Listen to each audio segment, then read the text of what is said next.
Live from downtown Detroit, home of WDIV and Click on Detroit, Local 4 News at 6 starts now. Michigan is sliding back in the fight against coronavirus. Today's number of new cases is the highest we've seen since May. The cutting of a single job in Warren has Mayor Jim Fouts calling out City Council. A risky art project goes terribly wrong, sending 3 people to the hospital and prompting a warning from police in Macomb County. But we're going to begin here at 6 with Storm Tracker 4 giving us a picture of storms that have popped up all around the area. Yeah, and we've already seen some flash flooding on some of the freeways. Ben's here with the latest on what's happening outside. Ben. Yeah, guys, Storm Tracker 4 doesn't have a whole lot left, although there still is some activity out there, and this stuff is not moving very fast. So if you're getting these downpours, you may be getting them for a while, although, again, there's just not a whole lot left. You can see they're fading pretty quickly. They're in parts of Genesee County, north of 96 in Livingston County. Just a couple lightning strikes left with those thunderstorms. We did manage to make the 90s in every location here except Grosse Ile and Port Huron. They're in the mid to upper 80s for highs, but the places that have seen the rain have really taken a bite out of those temperatures. Some spots in the 70s right now. And today's 90-degree finish takes us to 10 as far as the number of 90s that we have seen this year. So that matches what we saw for the entire year last year, but we're still too shy of average. We're going to tack on at least one more and maybe another on Friday.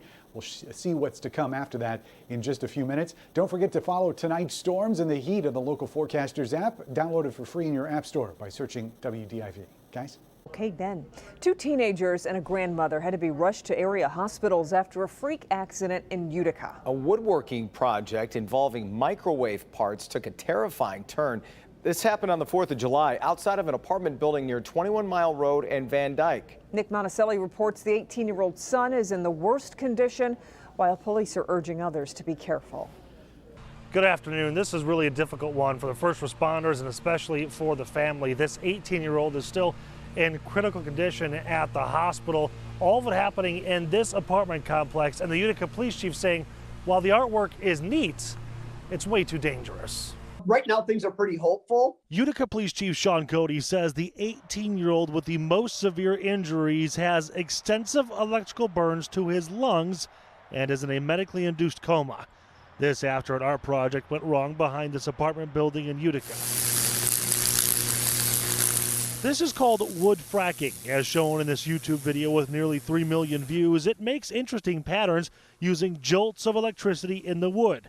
In the Utica case, a father, son, and the son's girlfriend were using this transformer taken out of a microwave. When the power was flowing, the 18-year-old was on his hands and knees. He lost his balance and fell onto the live wires. The electricity ran through him and his girlfriend when he fell onto her. His grandmother also ran over to help. She was shocked as well. Once something started taking place, I think the initial panic, because they weren't exactly sure what was taking place, it caused even more confusion and chaos as they tried to assist each other. The females were both hospitalized but should be okay. Tonight, police are warning about this little-known art. Although the artworks are attractive and interesting, the downside of it is the risks just don't outweigh the result at all. Just very, very scary, and people don't know what they're dealing with when they start taking apart these components. The investigation into what happened is now complete, and the Utica Police Department says it's a tragic accident. There will be no charges. In Utica, Nick Monticelli, Local 4. Okay, Nick, and because of how many people were hurt, multiple fire departments were called for help, including Utica, Shelby Township, and Sterling Heights.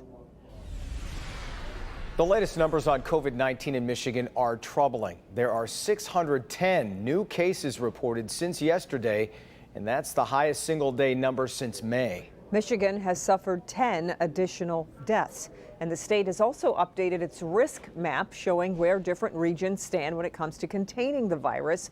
You can see the Detroit region is now in the medium to high risk category, and the Grand Rapids and Lansing regions have fallen into the high risk category. Governor Whitmer has said she will roll back the state's reopening if case numbers keep rising. We'll hear from the governor in a news conference tomorrow morning at 11:30. While much of the scientific focus is on the race to develop a vaccine for the coronavirus. Researchers are also working toward new antibody treatments, and those could be ready much sooner than a vaccine. Our Dr. Frank McGeorge here with the latest on one of those promising candidates. Yeah, Jason, we're already using antibodies in the form of convalescent plasma to help patients that are fighting COVID-19. But this research could take that concept to the next level by creating a drug to not only treat those infected, but also potentially help prevent infections. Biotech company Regeneron says phase 3 trials are now in the works for their combination antibody treatment for COVID-19. The drug is called REGN-COV2. It's a combination of two antibodies, the proteins the body makes naturally to fight infections. The clinical trials will evaluate the drug's ability to prevent infections in people who have had close contact with an infected person, like members of their household. It will include 2,000 U.S. patients at about 100 sites. Here's how Regeneron's CEO explains it. We are going to give people the actual antibodies. When we give you these antibodies, if you haven't been infected, it should block you from getting infected. The antibody drug is also being tested in patients with COVID-19, both hospitalized and not hospitalized. That portion of the testing will include nearly 3,000 patients in the U.S., Brazil, Mexico, and Chile. Regeneron was awarded a $450 million contract to manufacture and supply the antibody treatment as part of the federal government's Operation Warp Speed. That would make the treatment available immediately if the clinical trials are successful and the drug is granted an emergency use authorization from the FDA. Now, if everything goes well with the large-scale trials, the drug could be available as early as this fall. Regeneron has already started ramping up production and says if it's okayed by the FDA, it would be available in the U.S. at no cost. That really would be great news if that comes through. And Doc, when it comes to antibody treatments, are there any others in the works? Well, there are. Eli Lilly and AbCellera started testing their antibody treatments in humans on June 1st, and there are a handful of other companies that are pursuing this type of treatment as well. The thing is, many experts consider antibody treatments as a bridge to get us to a vaccine. So there's a lot riding on this research as well. Back to you. And I'm sure everybody has their fingers crossed for sure. All right, Doc, thanks. Our COVID-19 data page at clickondetroit.com features updated information that goes beyond the daily numbers of just cases and deaths in Michigan. You can get a look at how the numbers break down by zip code, along with breakdowns by race and ethnicity and even gender. Just click at the very top left of any page on clickondetroit.com and select COVID-19 data from the list. That'll take you to a page full of information and expert advice to help you through the pandemic. Warren city politics have always been action-packed, but they've taken on a new and tougher tone as the city council is going to battle with longtime Mayor Jim Fouts. Local 4's Rod Maloney is live tonight with a story of how budget cuts have left the mayor without one of his closest aides. Rod. Yeah, Kimberly, every city in town across the state is concerned about budgets, knowing what COVID has done. They know they've got to slash budgets. The council says that they looked at the budget. They saw that in the mayor's office there was an administrative assistant placeholder job. They said they got rid of that. The mayor, of course, says you didn't do that and you're targeting him improperly. Mayor, delete position of executive administrator. This is the video of the June 26th Warren City Council meeting. Slashing the budget meant the mayor's office took a hit. Still, council member Ron Papandrea had a question. Is that the position currently held by Amanda Mika? No. It's not, is it? No. It's a position that has been unfilled for years. This is Amanda Mika, Mayor Jim Fouts' executive assistant who makes $90,000 a year and told council that night, "You did, in fact, this evening, remove my position from the budget." And she continues working from home, although her salary no longer exists in the budget. I'm angry. I'm upset, obviously disappointed in this council. I feel I'm being targeted. I feel like they are purposely targeting me only. Mayor Jim Fouts today told Local 4 News by phone the council is run amok. They're an out-of-control council controlled by outsiders, outside forces, by hoping to get lucrative contracts and license for their supporters. Council President Patrick Green disagrees with the mayor and his assistants' assessments. There's no games being played in a budget, as he's alluding to. This is strictly looking at, again, the services we provide to the residents and setting this council setting policy for what we see as the needs.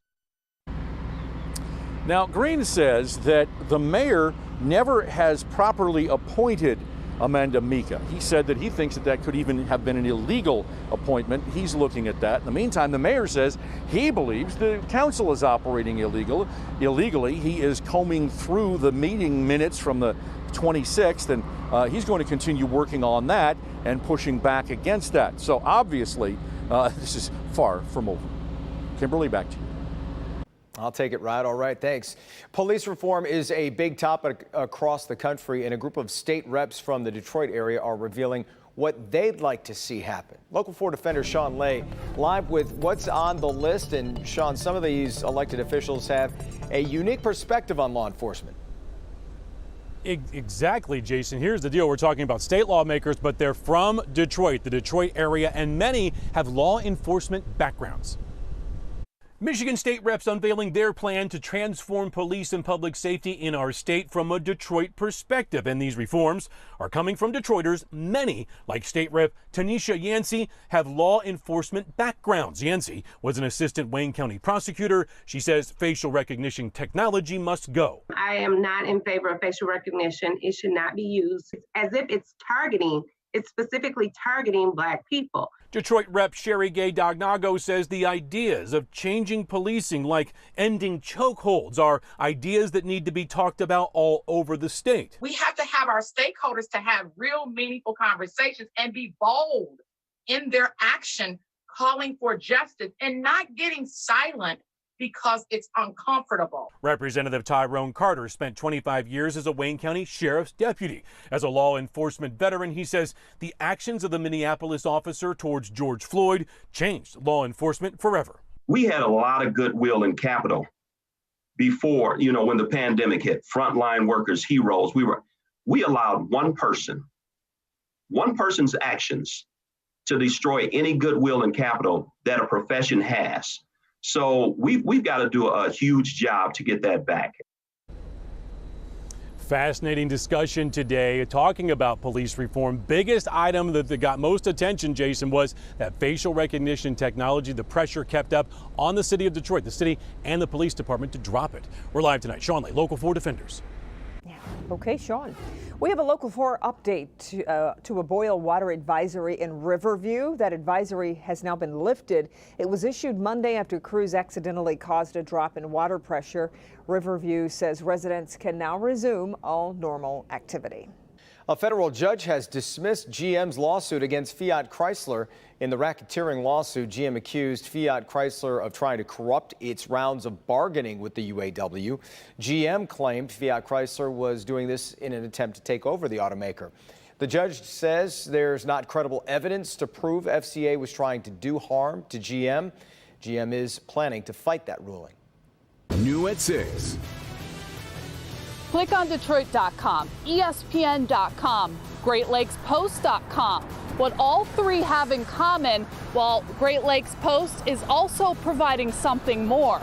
Details next on Local 4.